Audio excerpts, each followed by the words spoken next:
Happy National Immunization Awareness Month. Glad you're with us this evening and welcome to the All Pharmacy Town Hall. We're excited that you have joined us. And so we're going to start getting into the program. I'm Mitch Rotholtz and I'm honored to be your moderator this evening. This webinar is being hosted by the organizations that you see on the screen, and we're proud that the pharmacy profession is joining in one voice for vaccines. We do have a couple of housekeeping items that we want to cover. So please download the handout with information from each of the co-host organizations via the GoToWebinar toolbar before our session ends. And also, if you have any questions, enter your questions in the question field throughout the session. If time allows, we'll read your comments and questions aloud and have the panelists react to your questions. For more than 40 years, I've worked across the profession and the immunization neighborhood to advance the public health role of pharmacists and public access to vaccinations. And I'm honored to be your moderator this evening and be on this webinar with our outstanding group of experts. Let's just set the stage a little. In the recent months, we've seen shifts in ACIP vaccine recommendations and changes in the decision-making process used by ACIP that have raised important questions across the entire healthcare system in public health. What do these changes mean to the pharmacy practice in public health? How will they affect our ability to provide and be compensated for vaccinations? And what impact will it have on the public's trust and willingness to receive vaccinations? And the real challenge question is, how will it impact the discussions that we have with our patients and the recommendations we make?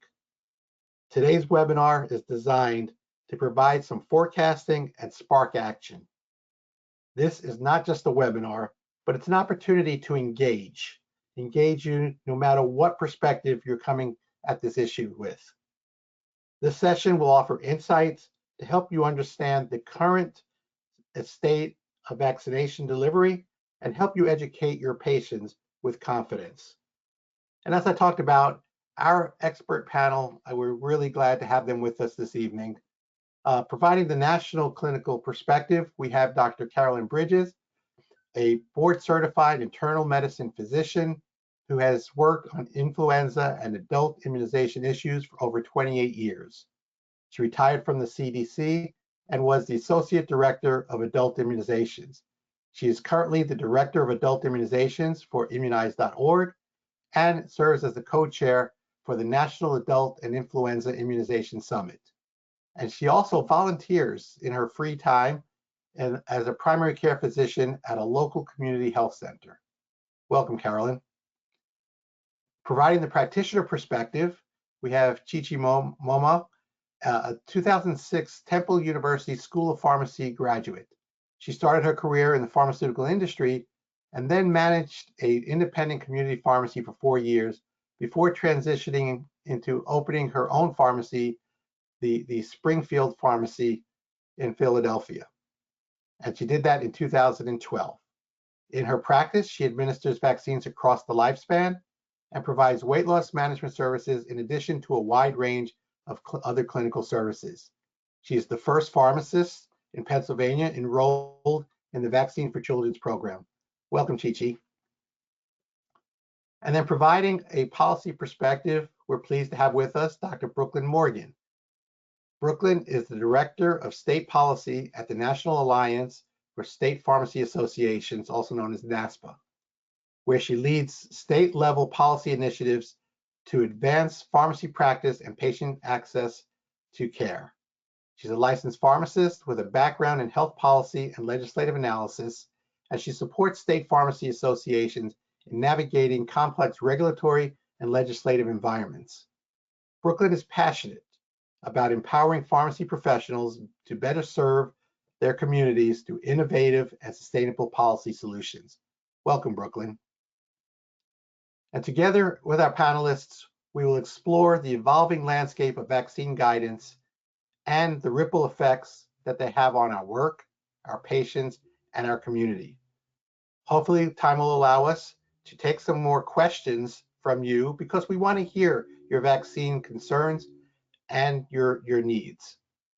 The topics we'll cover today came from the input that we received when you registered for this webinar. So thank you for providing that insight so we could hopefully answer some of your questions and have a good dialogue in this discussion. So let's go further and set the stage. So several medical organizations filed a lawsuit in July that against the Department of Health and Human Services and the Secretary of HHS, Robert F. Kennedy Jr. And that lawsuit challenged the unilateral dismissal of ACIP members, COVID-19 vaccine policy changes, the violation of federal law, and ultimately called for an injunction. This legal challenge, as well as other activities that are being undertaken, underscore the concern about the erosion of evidence-based public health policy and the integrity of our federal advisory processes. Across healthcare professional organizations, efforts are underway to compile evidence-based, credible information to fill recommendation gaps and support practitioners in providing evidence-based solutions and evidence-based vaccinations. The host organizations of this webinar are also working to support their members to serve the vaccination needs of their members who are serving the communities that they practice in. So let's start with our first question for this evening. There's a lot of moving parts in getting a vaccine developed and ultimately administered into a patient. Carolyn, what's the role of FDA and CDC within this process, and what and how are decisions made that impact access and delivery of vaccination services? Thanks so much, Mitch. I love this slide. I think it's very helpful to provide kind of that big overview. We can't go into all the details, but just to say the FDA is involved very, very early with companies as they're developing their clinical trials. Once those trials have been completed, of course, then that information from those trials is presented to the VRBPAC committee, which is the advisory committee to FDA for vaccines.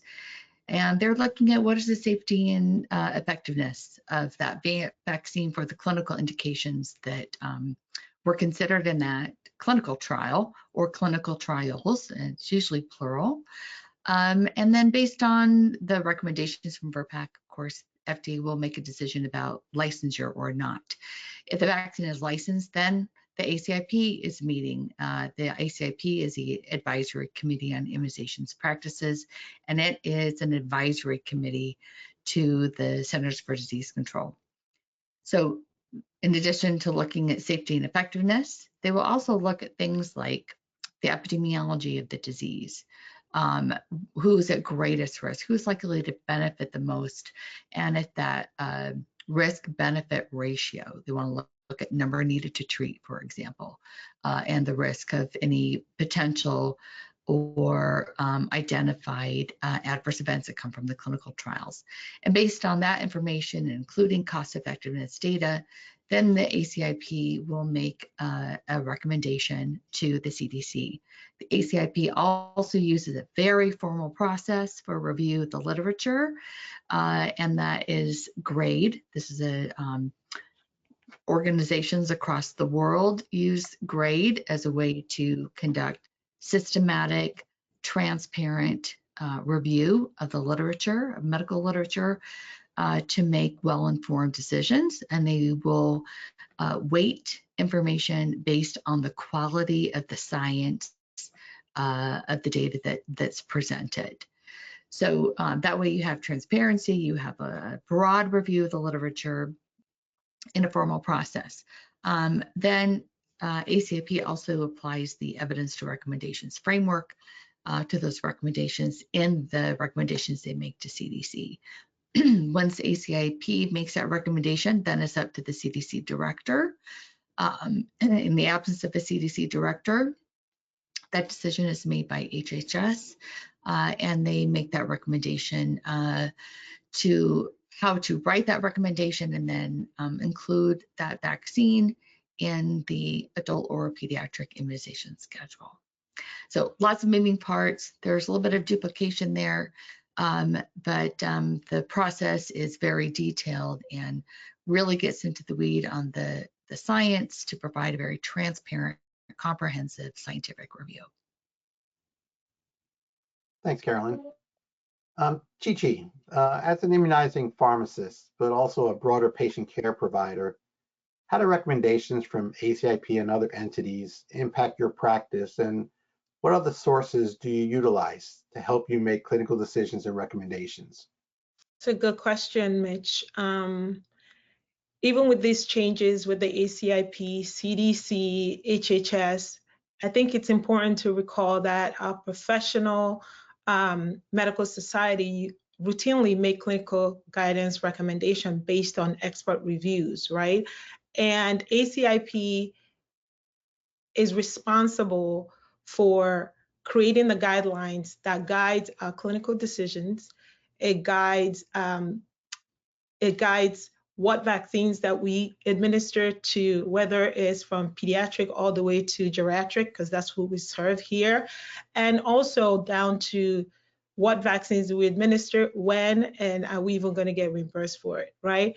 But these changes with the ACIP, CDC, and HHS, it does guide what we do here. And examples we use in our practice include guidelines from the American Diabetes Association, American College of Cardiology, American Heart Association, and many others that are listed here. American Academy of Pediatrics, AAFP, they are accepted guidance on how to conduct scientific reviews for the development of the clinical guidance that guide us in how we practice. And one of those methods is widely used is called the GRADE method, which I believe we're going to talk about later on this forum. And the AAP has been using these recommendations for many years with the ACIP. So their decisions affect what we do. And then eventually, every patient are not created equal, right? And that's why we turn to AAP, ACOG, AAFP, and also APHA to help us and endorse these adult immunization schedules or the children schedule. And however, many of these organizations have suspended the endorsement because of the process concerns, some of the non-evidence-based decision, but ultimately it guides our decision-making here at the practice. So as a follow-up question, Carolyn, in terms of guidance, so when we have other organizations that have recommendations and we have the ACIP, if we're going to use other recommendations, are we going to be competing with ACIP, or this to complement and supplement gaps that might be in recommendations from ACIP? Well, prior to this spring, we had really excellent harmonization of guidelines among the professional medical societies as well as American Pharmacists Association. And because of changes that were made to the ACIP that you noted in your first slide, American College of Physicians, AAFP, American College of Obstetricians and Gynecologists, American Academy of Pediatrics, all, as you mentioned, withdrew their endorsement of the adult and pediatric vaccination schedule. So at this point, we have a challenge in that we don't have harmonization anymore, and that certainly is going to create and has created a lot of confusion for providers regarding which recommendations to follow. So yeah, that's a challenge. And because the ACIP recommendations are tied to payment, that further complicates things for providers. But many of those professional medical societies, have made very strong statements, as you alluded to earlier, about which recommendations they endorse and which they do not. And in particular for COVID-19 vaccine, I would say that's the biggest one where there's disagreement between what the ACIP, actually what HHS is saying, and what the professional societies are saying. So for COVID-19, there was earlier in the year some of those discussions about COVID-19 epidemiology and risk and so forth that did happen at the ACIP meeting, but the ACIP never voted and they didn't go through the entire grade and evidence to recommendations process. What we don't know yet, we'll have to wait and see, is whether ACIP is going to be taking up COVID-19 vaccines, but FDA has made changes to the package inserts for COVID-19 vaccines, which narrow their use. And that was done, again, without ACIP involvement. So this is in part why it's confusing. I think the other confusing part for providers is that on CDC's website, the immunization schedules say one thing, but then other parts of the website are, have the older guidance on it. And so it's a challenging time. So we're feeling for providers right now, definitely trying to navigate all of this as the rest of us are. So I think you're referring to the interim clinical guidance not being in sync with the schedule, right? Yes. Okay. So I guess the message that you're delivering to the audience is look at the source, look at the schedule for if you're looking for the ACIP recommendation, but note that there'll be some differences at this point, between the interim clinical guidance and what's in the schedule. So don't and differences with what the professional societies are saying. Correct. I think in regard to pregnant women is a perfect example. American College of Obstetricians and Gynecologists recommends COVID-19 vaccination of pregnant women. And on the ACIP adult schedule for pregnant women, it is not recommended. Okay, thank you. And so we even got a question already on this, so we'll go ahead and touch on this. So the audience, you've heard that there's a project called the Vaccine Integrity Project that is underway. How is that going to help practitioners work through the evidence-based access issue? Well, I hope, I can't see quite here, but I hope that the website has been put in the chat for the Vaccine Integrity Project, and I want to speak for them. They're working through a process to work on guidance for seasonal vaccines for COVID, flu, and RSV. As I understand, I'm not involved, but I understand that they are working with the professional societies as well to have some recommendations for fall vaccinations, hopefully in the next, several weeks.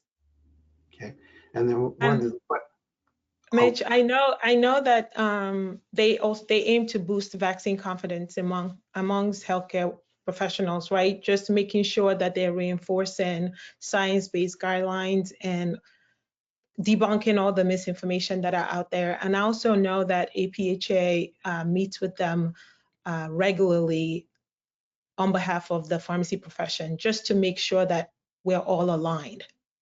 Yeah, and that's my understanding. There's several of the pharmacy organizations that are part of this webinar who also are meeting. So they're meeting with a lot of the healthcare professional organizations, again, to have that dialogue. Ultimately, when they come out with their recommendations, the goal is to help practitioners sort through the evidence-based and to provide ultimately the best care for the patients that we serve. Okay, so let's turn to Brooklyn from a policy perspective. How do the recommendations of the ACIP and CDC and FDA impact pharmacist authority to administer vaccines? How does that impact us? Yeah, good question, Mitch. So unlike other health professions that typically follow more of a standard of care approach, um, pharmacist authority to prescribe and administer vaccines is shaped by a combination of both federal guidelines that we've referenced, like ACIP, CDC, or FDA, as well as a state level law or regulation that incorporates those guidelines by reference. So whether through, again, laws, regulations, things like statewide standing orders or Board of Pharmacy protocols, the overwhelming majority of states directly tie a pharmacist's ability to vaccinate to the CDC or ACIP recommendations. So while in the past, this methodology has been leveraged as a tool to help immediately expand pharmacist authorities, as innovative medicine practices are expanding what's available, we've now seen a lot of concerns that having it tied back to ACIP could potentially lead to gaps in care and pharmacists not being able to provide these important care to their patients. So to expand on that a little more, in relations to what's going on at the states, what are the states doing to try to change that tie to the ACIP/CDC and FDA language? Is there anything that's being done at the state level? Can you give a little more information, description of what the state associations are doing at the state level and what some of the strategies there are, and how does a standard of care approach come into play here? Sure, yeah. So this looks very different state to state, depending on their starting point and what their landscape looks like. But as you referred, the standard of care approach is a methodology that a lot of states are looking towards as a potential fix to this. As I alluded to earlier, the standard of care approach is what most health professions follow, but pharmacy has typically been more prescriptive even in their laws. So as we try to find the best path forward and not limit ourselves to things that are out of our control, moving towards that where pharmacists could utilize just the best evidence-based data that is available to them to make their practice decisions, as other health professions have done for years, that is what a lot of people are looking to. We've additionally seen some states that have already passed legislation or put in executive orders to allow expanded authorities more as a interim approach. Okay, thanks, Brooklyn. And another question that came in is in regards to the PrEP Act. How is that impacted by what's going on with the ACIP/CDC? Good question. So similar to what I mentioned with the state laws for pharmacists' ability to vaccinate, the PrEP Act also references ACIP. So if there were significant changes to occur to ACIP, those authorities that have been extended to pharmacists under the PrEP Act could be jeopardized. Okay. So let's move on to another topic that is we've got a lot of questions coming into this webinar on. So let's go ahead and start addressing some of it. Many pharmacists providers are concerned about the coverage and payment for their vaccines and vaccine services that they provide, since we're talking about recommendations from ACIP and CDC being an impact on those. Can you give a little more insight of what's going on from a payer perspective and coverage perspective? Where are we today? Where are we going on this? And one thing just to mention to the audience too is what we're sharing in this webinar tonight is what we know at this time. It's a changing process every hour. It feels like things are changing. So what we're providing to you is what we know at this point, the best that we have available right now. So Brooklyn, you want to give some insights from a payer perspective? Sure. Yeah, so to start with a little bit of background on where we're at, as you are all aware, I'm sure, the Affordable Care Act has required that most private insurers and Medicaid programs cover vaccines that are recommended by ACIP with no cost sharing. So this means as things are added to the ACIP recommended list, they're typically made available for free to patients who are eligible. In addition to that, the CARES Act has specifically mandated rapid coverage for COVID-19 vaccines that are recommended by ACIP, and insurers must cover those within 15 days of ACIP recommendation, even if not for routine use. So as we think about all of these things that are tied back to ACIP as their trigger, we, when looking at the payment side of things, we're afraid that they could lose their qualifying for that mandatory coverage, and that could lead to increased costs for patients as well as lack of reimbursement for pharmacies. So while some pharmacists, depending on their state, could potentially retain the ability to vaccinate patients, barriers like high costs and lack of pharmacy reimbursement from these mandatory payment mechanisms being lost could lead to some of the most vulnerable patient populations losing access to vaccines. On the other hand, I would share a little bit more positive news that we have been in discussions with a lot of these payers, and we have gotten indications from them that they would be willing to utilize evidence-based data to continue making their coverage decisions. These conversations, as Mitch alluded to, are a work in progress. Dialogue will need to continue as we continue those conversations. But we are hopeful that that's positive news from the payers we've heard from. So we got a question to go a little more on this topic before we move on to the next one, but should pharmacists be prepared to pull together the evidence-based information to have discussions with the payers to, again, if they're going to do something different than what they've traditionally done, which is just follow the ACIP recommendations? What do you recommend? What do the panelists recommend in terms of pharmacists and that outreach to payers? Yeah, so I would share that we are working on, I mentioned those discussions. We're actually actively reaching out to payers and writing letters requesting that they kind of commit to continuing that and using the evidence-based data for those decisions. As I mentioned, we have gotten some positive feedback from them that is hopeful. From your perspective, what you can do is, like Mitch shared, start gathering information, save, if you get rejected claims, save that information so that you can utilize that as conversations begin. Chi-Chi, anything from your perspective?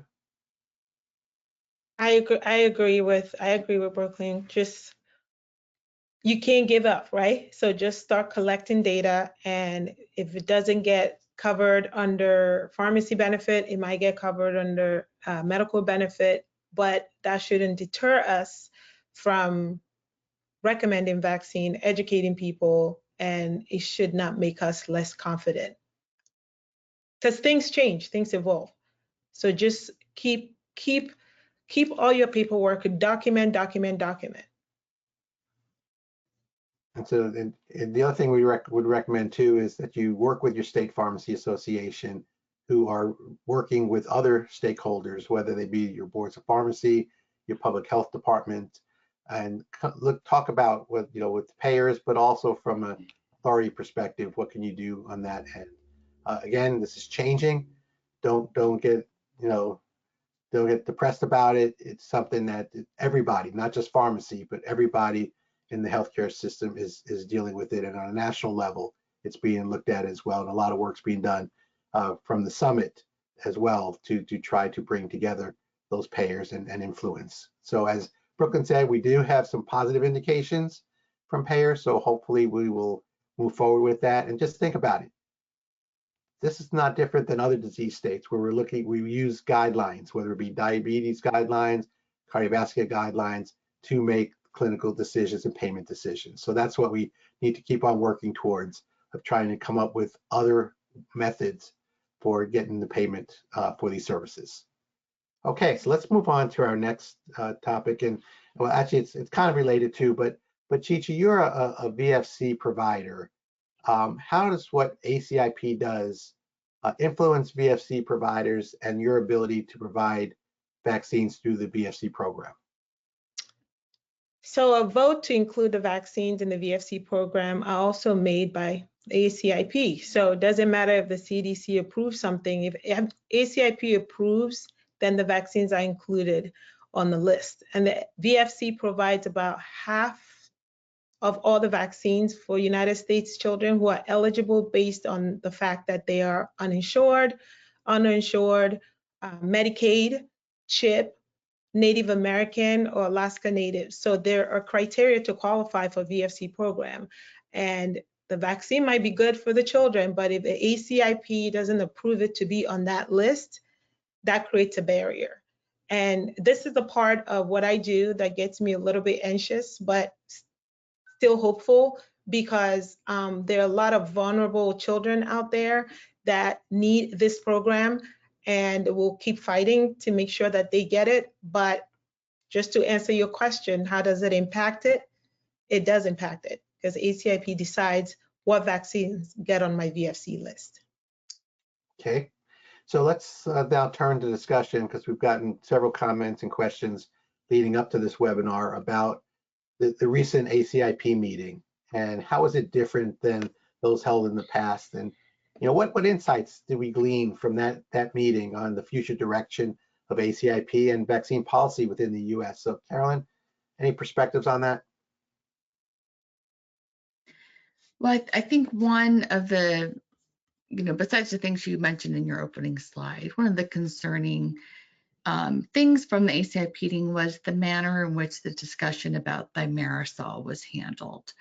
So as I mentioned, if you look at the guidance for ACIP, there are a lot of publications that go into the details about how ACIP is supposed to be working. And for thimerosal discussion and multi-dose vials of flu vaccine, there was no transparent review, again, of the literature, going through the grade process, going through evidence to recommendations. There was a single presentation that was made, and then a vote was made. And the CDC website still, even today, says that the only risk to thimerosal and multi-dose flu vaccines is increased soreness and redness of the arm. There was, as again, has been in literature, concern about the amount of thimerosal and potential exposure of infants. And so there was a concerted effort by manufacturers to remove all thimerosal from all vaccines, which has been done. And the only one that was remaining was the multi-dose influenza vaccine. So the initial concern was the cumulative amount of thimerosal that may have been given to in particular to infants. And there's been, a very, very large reduction in that, because the thimerosal was removed from everything except for influenza multi-dose vaccines.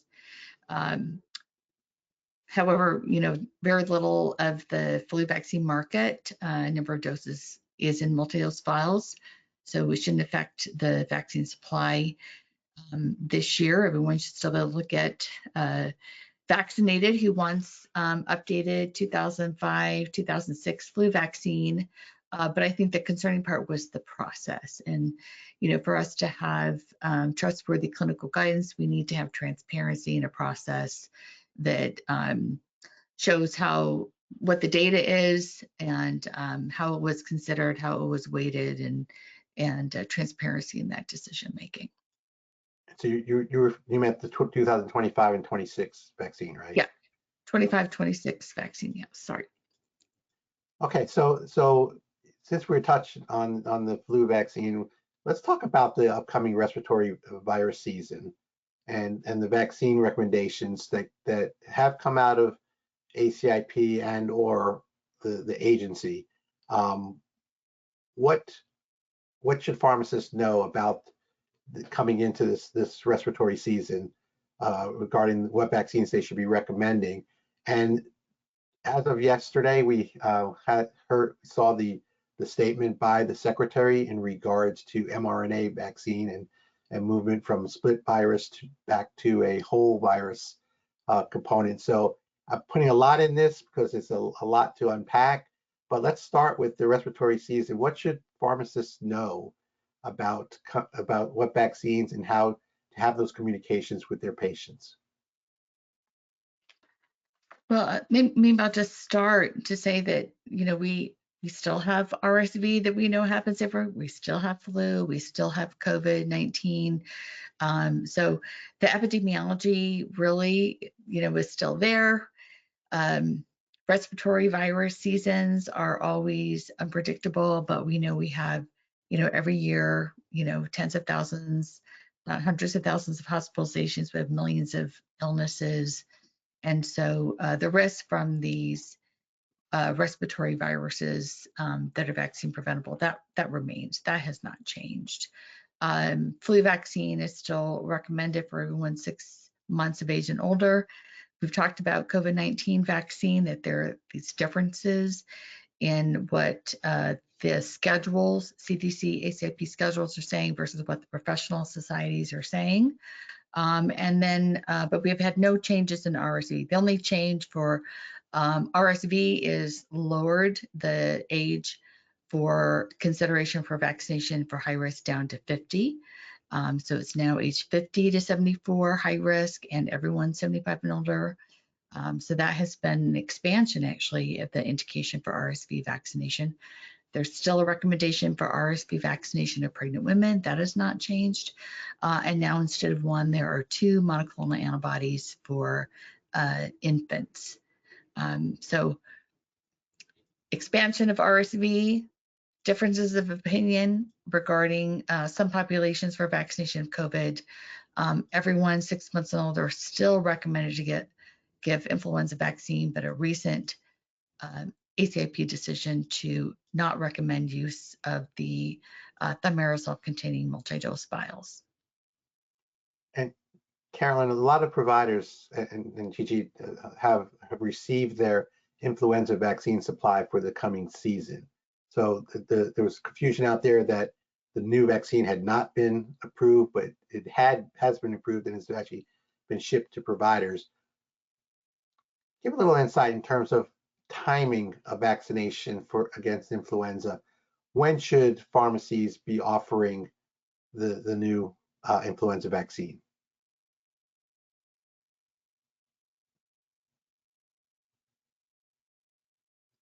One of you? Personally, Carolyn, when you want to? Okay, Chichi, you going to start? so in our pharmacy, we start mid-September. We do have the vaccines in our fridge already. It's already delivered for influenza. But if a patient comes up and they want it, we're not going to say no. But from our professional opinion, we believe if you start mid-September, it gives them longer coverage. So. Okay, Carolyn, anything to add to that? Yeah, and I think that's a great way to do it. The formal ACIP recommendations say really September to start, ideally before the end of October or by the end of October, but we know lots of people don't get vaccinated by the end of October, so you should keep giving vaccine, because we know peak influenza season is usually sometime January, February. So keep vaccinating until you don't have flu vaccine circulating in your community. If you have vaccine and you see people say now, and maybe they're traveling, maybe they just never come in, or you're concerned that they won't come back for that vaccine in September, October, you can, in those circumstances, give vaccine now. But ideally, it's really September, October, keep vaccinating. Pregnant women is another, example. If you have someone who's maybe, later in their pregnancy, go ahead and vaccinate them now if you're concerned they may not get that vaccine before they deliver. So there's a little bit of leeway. Ideally, as Chichi says, can be some waning of immunity over time over the season.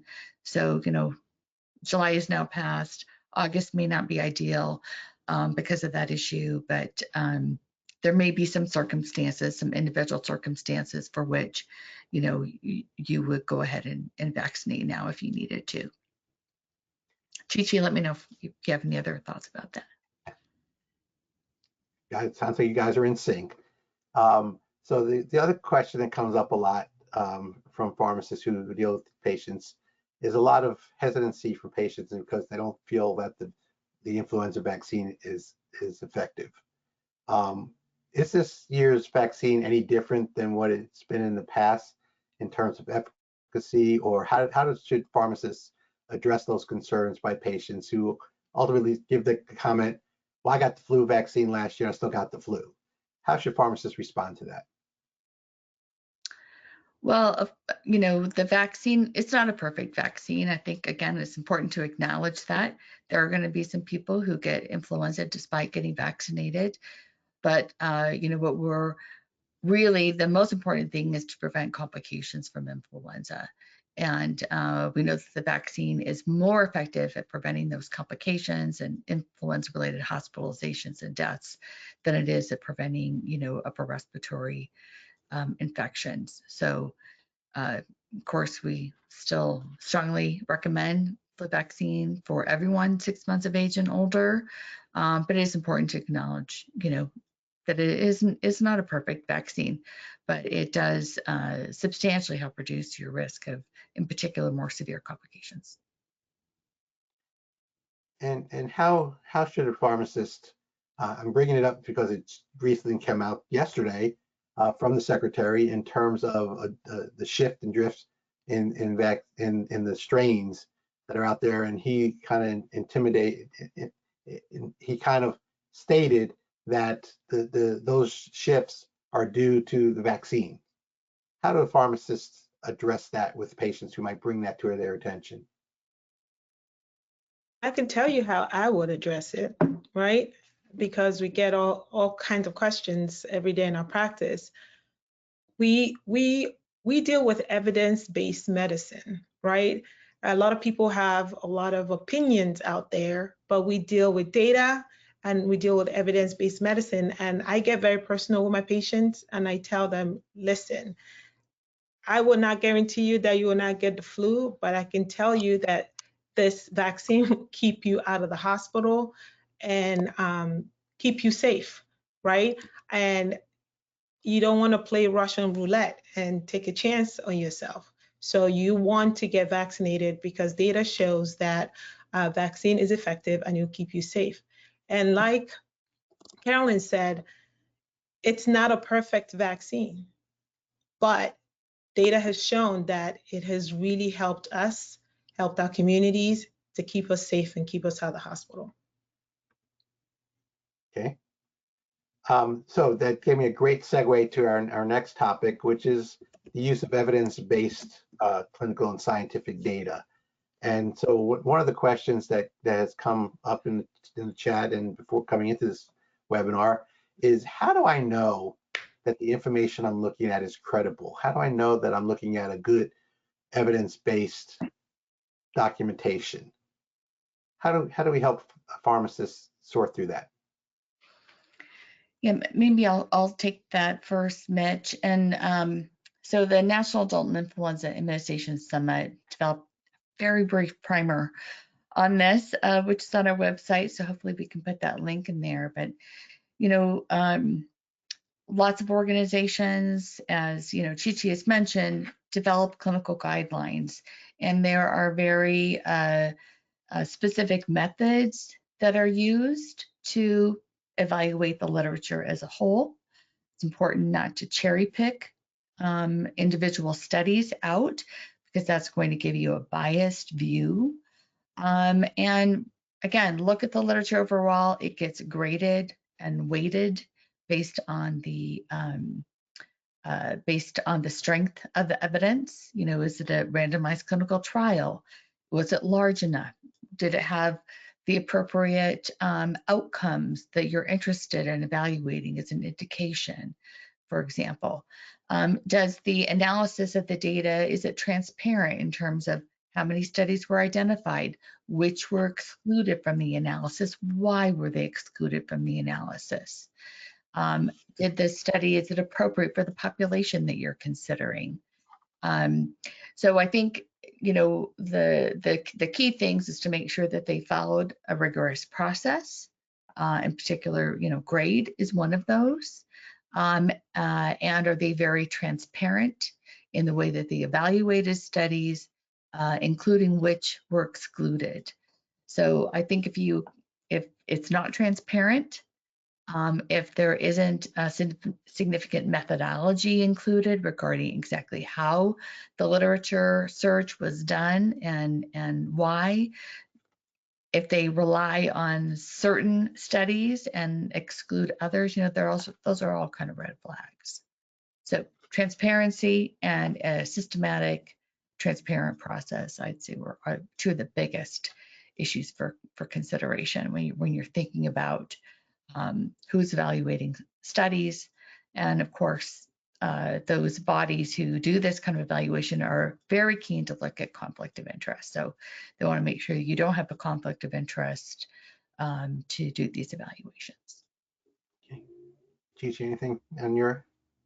So when we talk about evidence-based recommendations, I refer to like the ones that are rigorous process. Like we're talking about scientific reviews, what's the quality of the grading, real world data evaluation. Because sometimes I also make sure for clinical relevance, I look at the population that I serve, right? Because I want to make sure I have the knowledge that I need and understanding to help my patients. So as a pharmacist, I don't just follow the headlines. We follow science and we evaluate credible peer-reviewed data from trusted sources, right? Whether it's CDC, APHA, and it helps me make informed, effective decisions or recommendations for my patients every day. Okay, Thank you, guys. So another topic that has come up. From the very beginning of vaccine time, discussions between patients and caregivers and their healthcare providers regarding the benefits and risks of vaccination have been an expectation, something that you have a discussion with your patients before you provide the vaccination. And this got termed shared clinical decision making. Could you boil down for the audience and simplify for our audience what shared clinical decision making is and how it impacts pharmacists' delivery of immunization services? Do you want me to start with that, Mitch? With whoever, either you, GT, or Brooklyn, either one of you guys. I'll hop in first. Of course, all medical decision, you know, discussions with your patients about medications, vaccines, treatment plans are all shared clinical decision making, right? We want people to know the risks and benefits of what we're recommending for them. In terms of the way the ACIP recommendations are written with regards to their way that they think of shared clinical decision making, it's really a recommendation where it's not universally recommended for everyone, where you really have to consider some specific individual circumstances. So for example, you know, we'll say, you know, HPV vaccine, I think is probably the best example. Everyone is recommended to get the HPV vaccine starting at age 9. But by the time you get to, you know, 30, that's a shared clinical decision-making recommendation because the vaccine's not as effective at that time because you've had exposures. But there may be very significant circumstances for you personally in your life that make that vaccine something that would be appropriate for you. So that's an individual discussion with the patient versus a recommendation where, gosh, you know, every 11, 12-year-old is recommended to get that vaccine, but gosh, by the time you're an adult of certain age, you know, maybe it's not as beneficial for you. But there may be some people within that age group for whom it really makes a lot of sense. So that's a discussion with your vaccine provider about what the benefits may be for you as an individual, as opposed to, you know, all people who fit into a certain, you know, definition of age and risk. I would add on to that from more of a policy perspective. Pharmacists are, absolutely capable of making those decisions. You are, the provider and can work with your patients to identify whether that's appropriate. It does become a little bit nuanced in the payment side of things. So be sure to check with your, state laws about, documentation requirements or other requirements to ensure that you get paid for the services that you're providing. And to add what Brooklyn just said too, is pharmacists are defined as a practitioner who can perform shared clinical decision making. Pharmacists do not have to get approval from another prescriber, a physician or other practitioner. We have the authority to do it ourselves as well. So don't have that as a barrier. You can do the same as other vaccine providers. Okay, so I've got a question here. Could you give more insight and information into the current COVID vaccine recommendations? So what do the current recommendations say? And when can we expect to see new recommendations and the new COVID vaccines to be able to deliver to our patients?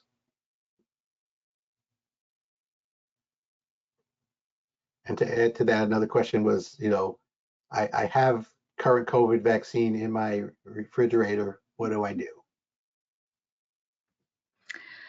Well, right now, of course, we have the interim clinical guidance on the CDC website, and maybe we can put that in the chat if it isn't there before, which really provides very detailed recommendations regarding use of COVID-19 vaccination based on the patient's age, whether they're moderately or severely immune compromised, whether 65 years of age and older.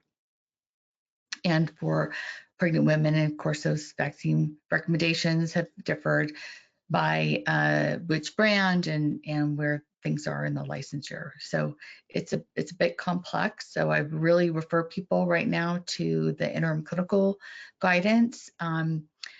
But, as we stated earlier, there are some differences now between what, for example, ACOG is recommending, American College of Obstetricians and Gynecologists, are recommending still COVID-19 vaccination of pregnant women, but ACIP on the schedule is not. Other professional societies also have similar recommendations to what ACOG is saying. So that's going to be a tougher discussion with patients, and to weigh what those differences that we're seeing in the recommendations.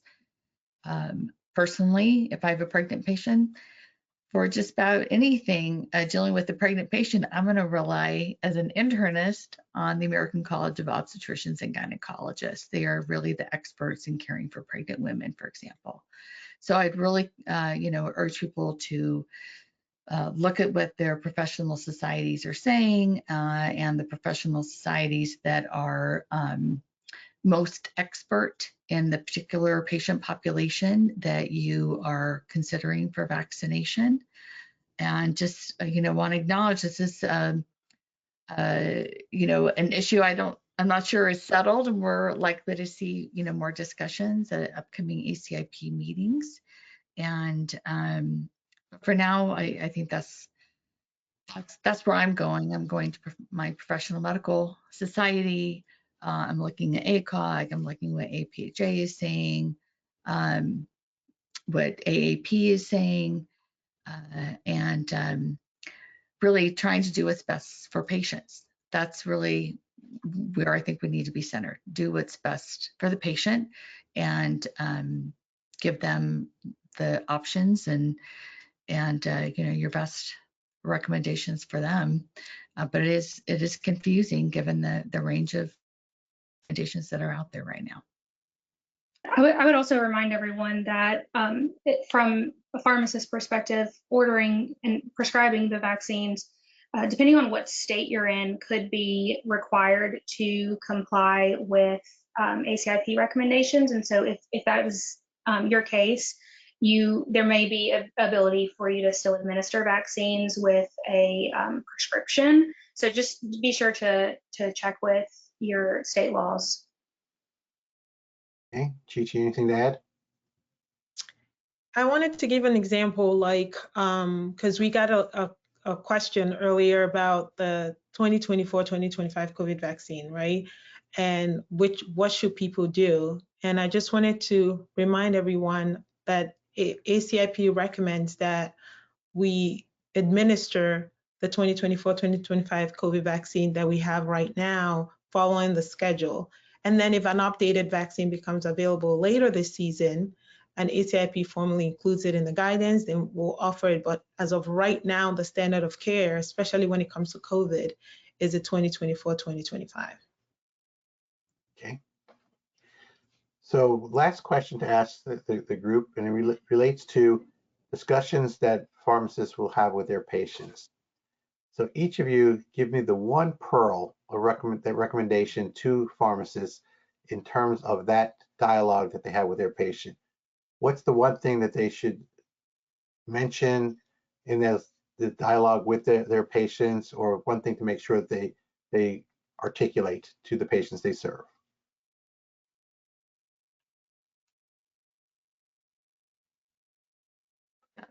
For the patients that I see in my clinic, it's really why am I recommending this for you? I think patients really appreciate having a tailored message and understanding about what are the specific indications for them. So however I can make that recommendation that's specific to their situation, I think that's really helpful. Okay, thanks, Carol. Yeah, I would remind pharmacists that as you're approaching these conversations with your patients, just remember that you are, as a pharmacist, a medication expert, and you are qualified to, make these decisions that we've discussed. Although things can be, confusing and nuanced, you have the, qualifications, the education, the training necessary to provide these care services and recommendations for your patients. So just a reminder there. Okay, Chi-Chi? I just want to remind everyone to not get discouraged. We're going to get through this together. We have weathered crazier storms during the pandemic, and remember that you are the trusted voice for your patient, for your community, and our goal is just to help patients. And I always say, make sure the patients feel heard and feel like you actually understand what their reservation and their fear is before we follow up with scientific data. And we're going to figure it out. I believe it. What a great message to end our webinar this evening. And I want to thank each of you. Thank you, Carolyn. Thank you, Chi-Chi. Thank you, Brooklyn, for sharing your great insights and your thoughts this evening with the audience. And to our webinar participants, on behalf of the National Pharmacy Associations who are working together to follow, to analyze, respond to, and develop guidance for the pharmacy team members who are focused on meeting the public health needs of the communities they serve, we appreciate your interest and participation in today's webinar and hope that it is proven to be a helpful and rewarding experience for you. If you don't walk away with anything else, know that your national pharmacy associations are working together to help you help your patients. And so I want to remind you, please download the handout for more information on how organizations are supporting you with your vaccines information. Thank you for attending this evening's webinar. Please share any questions or experiences with your national pharmacy organization as they continue to collaborate on supporting you as a member. This concludes today's webinar. Thank you for joining us. Thank you to our panelists. Thank you to the team behind the scenes. And thank you all for everything you do every day. Be well.